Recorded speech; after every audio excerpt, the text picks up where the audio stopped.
আমরা মেইনলি চাচ্ছি হচ্ছে আমাদের জলবায়ু সুবিচার নিচে ক্লাইমেট জাস্টিসটাকে হচ্ছে ইমপ্লিমেন্ট করার জন্য আমাদের যে ফসিল ফুয়েল হচ্ছে ফসিল ফুয়েল ধনী দেশগুলো ডেভেলপিং কান্ট্রিগুলো যে ফসিল ফুয়েলের জন্য যে অর্থ বরাদ্দ করছে ক্লাইমেট ফিনান্স যেটাকে দিচ্ছে সেইটাকে আমরা বন্ধ করার জন্য আজকে দাবি জানাচ্ছি যাতে আমাদের যে আওয়াজ সেটা উন্নত দেশে মানে গ্লোবালি এবং ন্যাশনালি যাতে পৌঁছাতে পারে। ফসিল ফুয়েল বন্ধ করতে হবে, রিনিউয়েবল এনার্জিতে শিফট করতে হবে।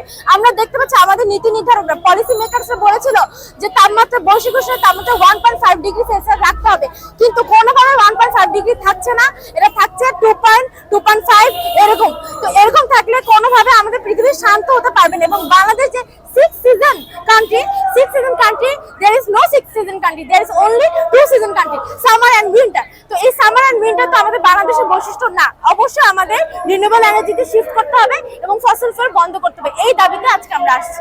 তো আমি আপনার কাছে ছোট্ট করে জানতে চাচ্ছি যে বাংলাদেশ তো ছোট্ট দেশ, এখানে মানুষ অনেক অসচেতন আছে।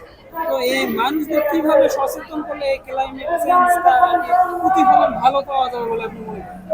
বাংলাদেশের মানুষকে সচেতন করার জন্য এখন আমার মনে হয় আমরা ছাত্ররা দায়িত্ব নিয়েছি, কারণ ছাত্ররাই দায়িত্ব নিয়ে বাংলাদেশ 2.0 যেটা নতুন বাংলাদেশ সেটাকে গড়ে তোলার চেষ্টা করছে। এবং আমরা যারা তরুণ যোদ্ধারা আছে, জলবায়ু যোদ্ধারা, তারাই হচ্ছে মূলত বাংলাদেশের অন্যান্য প্রান্তিক পর্যায়ে যে মানুষগুলো আছে তাদেরকে সোচ্চার করবো এবং তাদেরকে জানাবো এবং জলবায়ু সুবিচারটা নিশ্চিত করবো। বাংলাদেশে কোন কোন দিক দিয়ে বেশি আর কি জলবায়ু পরিবর্তনের প্রভাব পড়তেছে বলে আপনি মনে করেন? জলবায়ুর প্রভাব যদি আমি বলি, কয়েকদিন আগে আমাদের যে বন্যা হয়েছে, এই বন্যাটাও কিন্তু জলবায়ুর কারণে কোনো একদিক থেকে ইনডাইরেক্টলি ডাইরেক্টলি জলবায়ুর কারণে হচ্ছে। যে বন্যা, খরা হচ্ছে, বৃষ্টি হচ্ছে না, শীত ঠিক মতো পড়ছে না, গরম আবার তীব্র করে পড়ছে। তো এই প্রান্তিক কোস্টাল এরিয়া গুলোতে হচ্ছে জলবায়ু পরিবর্তন বেশি হচ্ছে। এই যে ক্লাইমেটের জন্য ফ্লাডের কারণে যে মাইগ্রেশন হচ্ছে, মানুষরা হচ্ছে সাফার হচ্ছে, মিটিগেট করে দেশের মানে শহরে চলে আসছে, এটার কারণে হচ্ছে অনেক বেশি অসুবিধা হচ্ছে অন্যান্য গ্রাম অঞ্চলের মানুষদের। তো আমরা শহরে যেদিকে তাকাচ্ছি সেই দিকে দেখতে পাচ্ছি গ্লাস।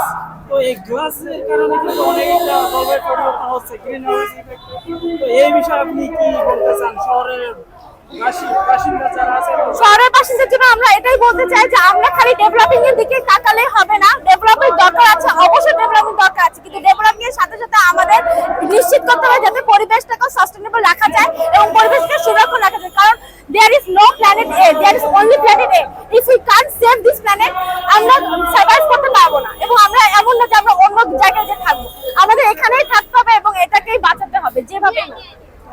রাষ্ট্রীয়ভাবে আপনি কি করা হলে ভালো হবে বা রাষ্ট্রীয়ভাবে কি মতামত দিতে চাচ্ছেন?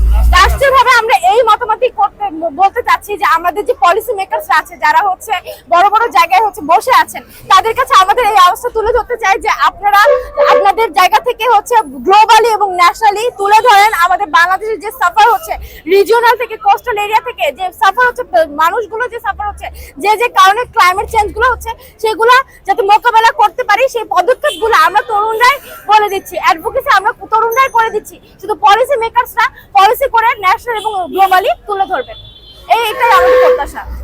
তো ঠিক আছে, আপনাকে অনেক ধন্যবাদ।